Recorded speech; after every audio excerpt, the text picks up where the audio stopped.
মানুষ ভালোবাসছে যারা বিদেশিত তাদের জন্য। হাদা বায়ানুল লিন্নাস হুদাল লিন্নাস, মানুষ আমরা যারা সবার জন্য। এমনকি অন্য ধর্মের মানুষ যদি আজকে এখানে আসে, আমি জানি আনন্দবাজারে বহু মুসলিম আছে, তারা কারিম সূরা তাওবা 6 নম্বর আয়াতে আল্লাহ জানিয়েছেন হাত্তা ইয়াসমা'a কালামাল্লাহ সুম্মা আবলিগহু মা'মানা। হে নবী, মুসলিমরা যদি কোরআন কারীম শুনতে আসে, তাদেরকে নিরাপদে শোনার পরে বাড়িতে পৌঁছে দেওয়ার ব্যবস্থা করে। যে কোরআন কারীম দুনিয়ার সবার জন্য উন্মুক্ত। দুঃখজনক হলো সত্য, তামাম পৃথিবীতে আমরা দেখতে পাচ্ছি যে সমস্যা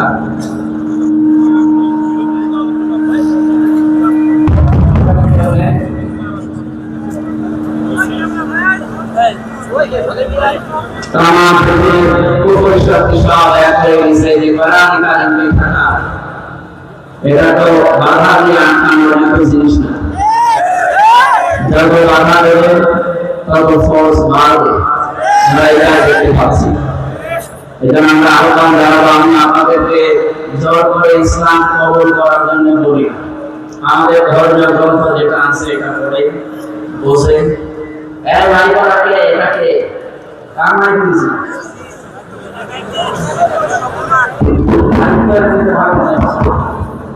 সেটিং মানে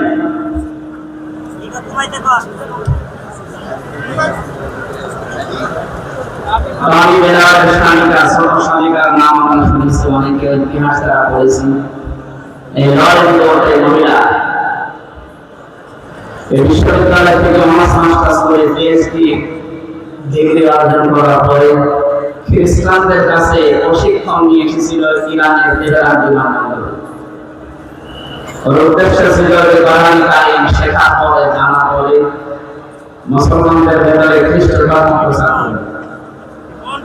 আসার পরে এক মুসলমানকে বলছে, ভাই আমি মুসলমান হব না, কিন্তু আমি ইসলাম জানতে চাই। অথেন্টিক ইসলাম জানা যাবে, যেটা করলে আপনি সেই বই আমাকে তুলে দেবেন। আমরা যারা মুসলমান এখানে আছি, নারী পুরুষ সবাই, কোন হিন্দু যদি বলে যে আমি মুসলমান হব না কিন্তু আমি ইসলাম জানতে চাই, তার অধিকার আছে না? হয়তো প্রশ্ন আসতে পারে বিভিন্ন জায়গা থেকে, ওর তো ওজন নেই, ওকে কোরআন শুনতে দেবে না। কোরআন ধরার জন্য ওজন শর্ত নয়, এটা মতভেদ কোনো মাসলা। যদি অধিকাংশ ওলামা ইকরামের মত হচ্ছে শুধু আরবি যেটা, এটা বাদ দিয়ে যত রকমের তাফসীর ব্যাখ্যা বিশ্লেষণ করা আছে, এটা ধরার জন্য একটা ওজন লাগবে। কথা বুঝতেছে? ওজন ছাড়া কোরআনের কাছে আসা যাবে না, ধরা যাবে না, পড়া যাবে না। এটা একটা খ্রিস্টানদের সূক্ষ্ম ষড়যন্ত্র। আমাদের জীবন চলবে কোরআন দেখে। কি দেখে? 24 ঘন্টা 24টা ঘন্টা ওযু করে থাকা সম্ভব? এটা সূক্ষ্ম ষড়যন্ত্র। যে আয়াত দিয়ে দলিল দেওয়া হয়, আসলে ওর ব্যাখ্যা এবং ওর ব্যাকগ্রাউন্ড আমরা অনেকে জানি না। এমনকি অনেক আলেম পর্যন্ত গবেষণা চিন্তা ভাবনা ছাড়া কথা বলে। লা ইয়ামাসসুহু ইল্লাল মুতাহহারুন, এখানে আল্লাহ জানিয়েছেন সূরা আল-ফাতিহার 78 নম্বর আয়াত, লা ইয়ামাসসুহু ইয়াহুর মানসা, ওই দিকে যেখানে কোরআন আছে, ইল্লাল মুতাহহারুন, ওই কোরআন স্পর্শ করে না পবিত্র ফেরেশতারা ছাড়া। এখানে মুতাহহারুনের অর্থ দুইটা, একটা পবিত্র আর একটা নিষ্পাপ। বলে তো পৃথিবীতে নিষ্পাপ এবং পবিত্র 100 জন মানুষ এখন আছে। এটা মানায় শুধু ফেরেশতাদের ক্ষেত্রে, তারা একদিকে নিষ্পাপ আর একদিকে পবিত্র। এই কথা ঠিক আছে না? আর এই হু দিয়ে আমরা ইশারা ইঙ্গিত দিয়েছেন লাহু মাহফুজের দিকে। সুতরাং এটা দুনিয়ার পরাশরীরের ক্ষেত্রে নয়। যারা এই ব্যাকগ্রাউন্ড ঐতিহাসিক প্রেক্ষাপট পেছনের আগে পরে কোনো বিষয় না মিলিয়ে আন্দাজে বলেন, আমরা চাইবো আপনারা আলোচনা ভাবনা করবেন। এটা কোরআন কারীম থেকে মানুষদেরকে দূরে সরিয়ে রাখা একটা সূক্ষ্ম ষড়যন্ত্র। এই জন্য নারী পুরুষ যারা আছি আমরা শুধু বড় নামাকি যেটা গোসল খরচ হয়ে যায়, এইটা বাদ দিয়ে ছোটখাটো কোনো বিষয়ে কোরআন ধরা যাবে না, এই ধারণা থেকে বেরিয়ে আসে, কোনো অসুবিধা নেই। এই মহিলা 3টা বছর কোরআন কারীম পড়েছে, 3 বছর। আমাদের মতো আনাকুন জানাকুন না।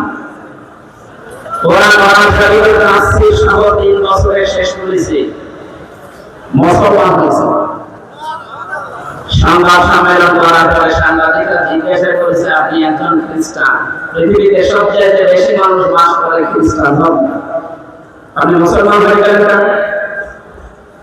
এবারে বলেছে, দেখেন আমি 3টা বছর কোরআনে কারিম পড়েছি, পড়ার মতো এক একটা শব্দের একাধিক অর্থ জানা আছে। কোরআন আমি 3 বছর ধরে ধরে শেষ করেছি। 53 জায়গায় লাল কার্ড দিয়েছি, যেখানে লাল কার্ড দিয়েছি মন্ত্রমন্ত্র বহু ধরতে পারলাম, কিন্তু দেখি তার আগে রাখতে পরে রাখতে সবাব আল্লাহ 1000 বছর আগে আমার জীবনের ভুল ধরা পড়ে গেছে। আমি আমার বাপ-দাদার ধর্ম খ্রিস্টান ধর্মে থাকলাম না, আমি মুসলমান হয়ে গেলাম। এখানে যারা এসেছেন ধর্মের যদি কেউ থাকে, যেহেতু রেকর্ড হচ্ছে সারা দেশে চালে কাজ। আমার সামনে এখন 18 বছর উপরে মানুষ বসে আছে, সবাইকে বলছি আপনারা জোর করে মুসলমান হওয়ার দরকার নেই, না ইকরা মাহির দিন, আমাদের ধর্মের কোনো বাড়াবাড়ি নেই, কোনো জোর জবরদস্তি নেই। আপনি আমাদের ধর্মের গ্রন্থ পড়ে বসেন, 1 মাস 2 মাস 5 মাস 1 বছর পরে দেখবেন আপনি নিজে আপনার বিবেকের কারণে কোরআনের কাছে ধরা দিতে বাধ্য হবেন। আল্লাহ আমাদের তাওফিক দিন, বলেন আমিন।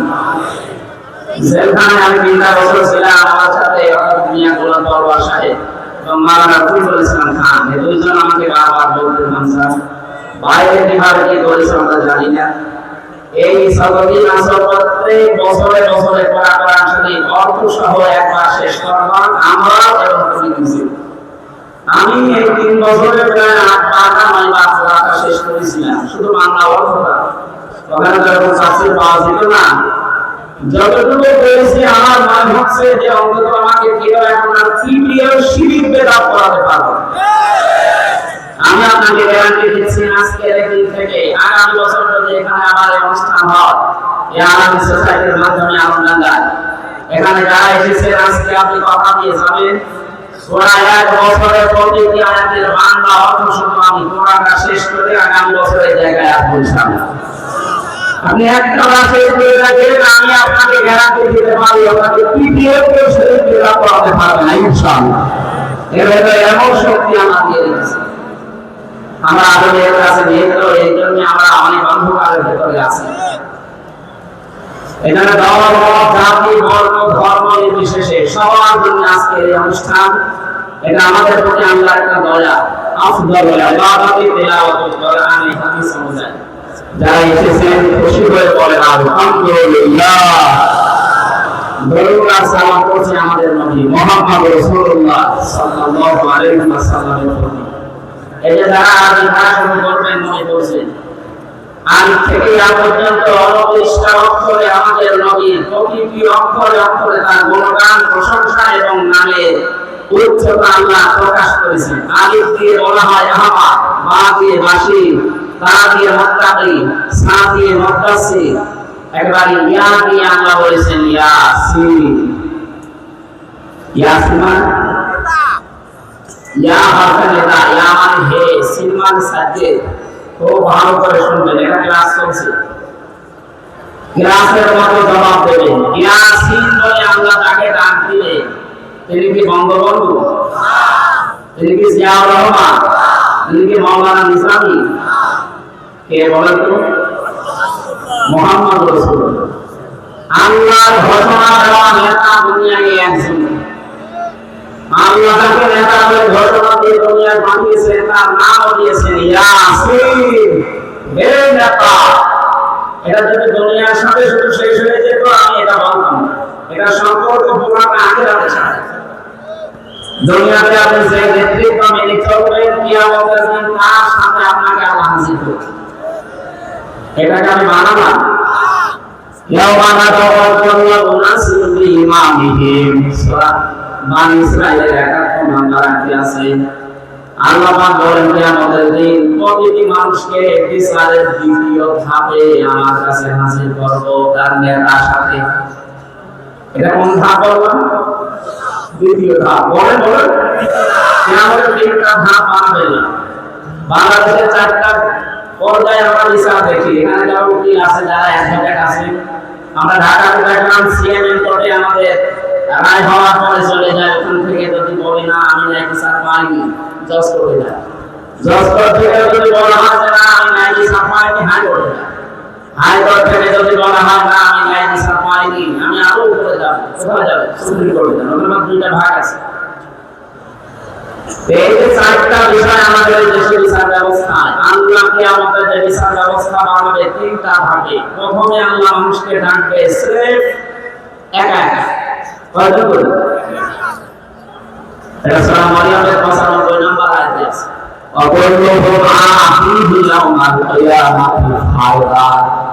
আল্লাহ পাক বলেন কিয়ামতে প্রতিটি মানুষ আমার সামনে বিচারের জন্য দাঁড়াবে সির্ফ একা একা।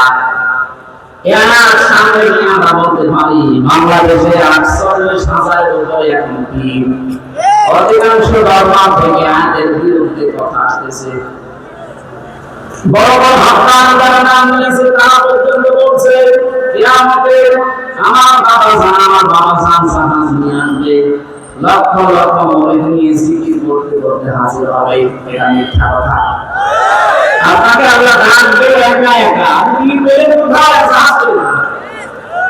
সুতরাং এই ধোঁকা দিয়ে ধোঁকা করতে বানিয়েছে, এটা আমরা সতর্ক থাকি। কিয়ামতে আপনি উঠবেন একা, কেউ থাকবে না। ফারদা মানে একা একা। এবার আমি নিজের জীবনের সাথে মিলাম তো, আমার যে 33 বছর বয়স, আমাকে যদি আমরা কিয়ামতে একা ডাকে জিজ্ঞাসা করে যে বলো যে এই যে 33 বছরে কি করলি, আমার সঠিক জবাব দেওয়া সম্ভব। আপনারা পারবেন না? আপনারা এত বড় বড় গাড়ি মানুষ, এই যে হিসাব এই শব্দটা কত কঠিন, শুধু সারা জীবন সংগ্রাম, কিন্তু দেওয়া তো লাগে না। মাঝে মাঝে দুটো ধরলে যে সমস্যা হয়ে যায়। কিয়ামতের দিন আল্লাহ আমাদের পাপের কোনো কথা আমাদেরকে জিজ্ঞাসা করবে না যে এইটা করেছিলি, শরীরের ভেতরে আল্লাহ সব ফুটিয়ে তুলবে। يعرف المجرمون بسيماهم فيؤخذ بالنواصي والأقدام فبأي آلاء ربكما تكذبان। আল্লাহ বলেন কিয়ামতে কোন পাপিষ্ঠকে তার পাপ সম্পর্কে আমি জিজ্ঞাসা করব বিচারের জন্য। যে যেই ধরনের অপরাধ দুনিয়ায় করেছে ওইটা তার সাহায্যে করব। আমি যদি সুদ খান বাবা এটা রাখবে সুদ হোক, এবারে সুদ দেয়। এই যে অনেক মানুষ টাকা আছে রাখে, মাসে মাসে টাকা আসে, 1000 টাকা দিলে 100 টাকা করে লাভ দেয়। এটা অনেকে ইন্টারেস্ট লাভ বলে খান, এটা কিন্তু সুদ। এটা মায়ের সাথে জেনা করার গুনাহ হচ্ছে। যারা এই গুনাহ আছে এটা ছেড়ে দেবেন আজকে বাড়িতে, যে টাকা যা চলে দিয়েছি আসল টাকা ছাড়া আমি আর লাভ নেব না। টাকা আগে আছে দেখে হাত ধরে তো, দেখবেন বললাম যে টাকা আছে, বড় মানুষের কাজ করছে, আশা করতে আপনারা ছেড়ে দেবেন। নয়তো কিয়ামতে আমি নামাজ পড়লে রোজা রাখবো, এখানে দিনে থাকবেন শুদ্ধ। কোটি কোটি মানুষ থাকবে, শেষে বদনাম হয়ে যাবে আপনার। আর বাংলাদেশে যে ব্যাংকিং ব্যবস্থাগুলো আছে, জাকাত ভিত্তিক অর্থনীতি না থাকার কারণে না সুদ ভিত্তিক অর্থনীতি দিয়ে পুরো ব্যাংক ছেড়ে গেছে। ইসলামী ব্যাংক বাংলাদেশ লিমিটেড এর চেষ্টা চালাচ্ছে, 100% সম্ভব না যতদূর পর্যন্ত জাকাত ভিত্তিক অর্থনীতি দেশে রাষ্ট্রীয়ভাবে কায়েম না হবে। এই জন্য আল্লাহ 9টা জিনিস আমাদেরকে পুরো কোরআনে চাইতে বলেছেন, যার কাছে চাও 9টা। তার এক নম্বরে সূরা আল ইসরাঈলের 80 নম্বর আয়াত। আমার তো অত সময় কম, আমি ব্যাখ্যায় যাব সামনে। আমি 7 নাম্বার পেয়েছি যে 9টা জিনিস আমার কাছে চাইবা সব সময়। 7 নাম্বার, সৎ এবং